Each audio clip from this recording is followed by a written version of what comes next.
এবার আমরা কথা বলবো যে টপিক নিয়ে, সেটা হচ্ছে অ্যাপোজিশন, বিশেষ করে noun in apposition. Noun in apposition মানেটা হচ্ছে এটা, যে অ্যাপোজিশন মানেটা কি? অ্যাপোজিশন মানেটা হচ্ছে পাশাপাশি বসা। দেখো, প্রথম যে এক্সাম্পলটা লেখা আছে সেখানে লেখা আছে Mother Teresa was a Catholic nun. Mother Teresa ছিলেন একজন ক্যাথলিক সন্ন্যাসিনী। She founded Missionaries of Charity. উনি এই মিশনারিজ অফ চ্যারিটি নামক এই সংস্থাটি উনি স্থাপিত করেছিলেন। তাহলে আমরা বুঝতে পারছি যে মাদার টেরেসার ব্যাপারে এখানে কতগুলো কথা লেখা আছে। একটা হচ্ছে যে মাদার টেরেসা ছিলেন হচ্ছে একটা ক্যাথলিক নান, এইটা একটা লেখা আছে ইনফরমেশান। আবার এটা ইনফরমেশান দেওয়া আছে যে উনি স্থাপিত করেছিলেন একটি সংস্থা যার নাম ছিল মিশনারিজ অফ চ্যারিটি। এইবার আমরা কি করছি, আমরা দেখছি যে কোন বাক্যতে আমরা বিভার্ব পাচ্ছি। আমরা দেখি তো কোথাও বিভার্ব পাচ্ছি না, দেখছি আমরা এই প্রথম বাক্যতে দেখি আমরা বিভার্ব পাচ্ছি।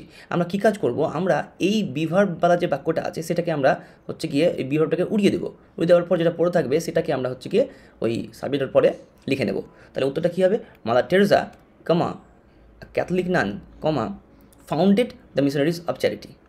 এবার প্রশ্ন হচ্ছে যে এইটা কি শুধু সাবজেক্টের পাশেই হবে, অবজেক্টের পাশে হতে পারে না? হ্যাঁ, অবজেক্টের পাশেও কিন্তু এটা হতে পারে।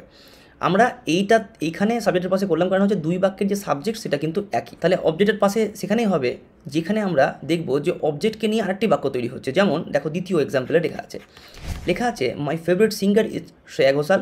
আমার প্রিয় গায়িকা হচ্ছেন Shreya Ghoshal. She is called the queen of dynamics. ওনাকে কুইন অফ ডাইনামিক্স নামে ডাকা হয়। তাহলে আমার ফেভারিট যিনি, ওনার নাম হচ্ছে শ্রেয়া ঘোষাল। এই শ্রেয়া ঘোষালের নামে আর একটা বাক্য তৈরি হচ্ছে, শ্রেয়া ঘোষালকে দিয়ে একটা বাক্য তৈরি হচ্ছে, লেখা আছে she is called as queen of dynamics. এইটা কিন্তু লেখা আছে।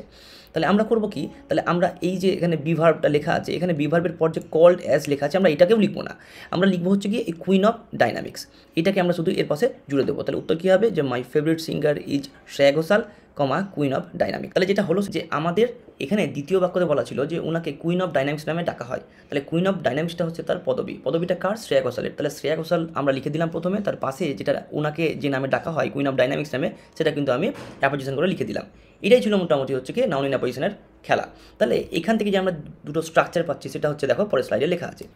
দেখো এখানে আমি যেটা করেছি যে এখানে হচ্ছে সাবজেক্টের অ্যাপোজিশন কী করে হবে, আর এখানে হচ্ছে অবজেক্টের অ্যাপোজিশন কী করে হবে সেটা কিন্তু এখানে লিখে দিয়েছি আমি। এখানে দেখতে পাচ্ছি যে সাবজেক্টের পর দেখো লেখা আছে এই অ্যাপোজিশনটা করা আছে আর কি এখানে। তাহলে এই ক্ষেত্রে আমরা কি পাবো, যে দুই বাক্যের সাবজেক্টটা কিন্তু একই পাবো, ঠিক যেমনটা মাদার টেরেসার ক্ষেত্রে আমরা পেয়েছিলাম। দুই বাক্যের সাবজেক্টটা আমরা একই ছিল, তাই আমরা সাবজেক্টের পরেই কিন্তু আমরা অ্যাপোজিশনটা লিখবো। আবার এখানে দেখছিলাম যে শ্রেয়া ঘোষাল নামে যে বাক্যটা ছিল, যে বাক্যটা পরে তৈরি হয়েছিল সেটা কিন্তু শ্রেয়া ঘোষালকে নিয়েই তৈরি হয়েছিল। তাহলে প্রথম বাক্যের যে অবজেক্ট সেটাকে নিয়েই কিন্তু দ্বিতীয় বাক্যের সাবজেক্টটা তৈরি হয়েছিল আর কি, দ্বিতীয় বাক্যটি তৈরি হয়েছিল আর কি। তাই এই জন্য আমার যে অ্যাপোজিশনটা আমি লিখবো সেটা কিন্তু অবজেক্টের পরেই কিন্তু আমাকে সেটা লিখতে হবে। তাই এখানে দেখো লেখা আছে অবজেক্টের পরে, দেখো লেখা আছে অ্যাপোজিশনটা লেখা আছে, ঠিক আছে। এবার দেখো, এবার এটা যে আমরা শিখলাম তার তো একটা প্রয়োগ করতে হবে। এবার আমরা দুটো উদাহরণ নিব, দুটো উদাহরণের সাহায্যে দেখে নেব যে আমরা এবার এটা নিজে নিজে করতে পারছি কিনা। দেখো তোমাদের সামনে দুটি সেন্টেন্স লেখা আছে। তার প্রথমটা লেখা আছে Shahrukh is a Bollywood superstar, he owns KKR। Shahrukh Khan আমাদের এসআরকে, উনি হচ্ছেন একজন বলিউড সুপারস্টার।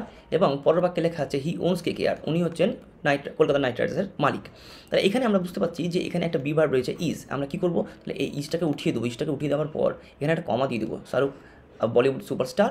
এবার এখানের যে হিটা আছে সেটা তো অবশ্যই শাহরুখ খান, তাহলে এই হিটাকে আমরা কিন্তু এখানে বাদ দিয়ে দেবো, দিয়ে লিখে দেবো ওনস KKR। তাহলে উত্তরটা কেমন দাঁড়াবে, শাহরুখ কমা বলিউড সুপারস্টার কমা ওনস KKR। উত্তর হয়ে গেল।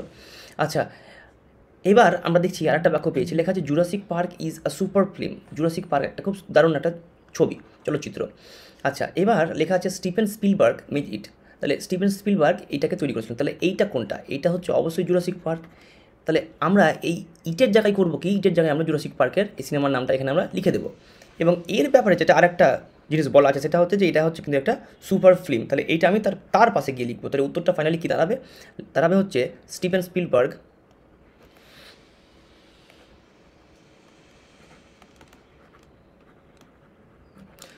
made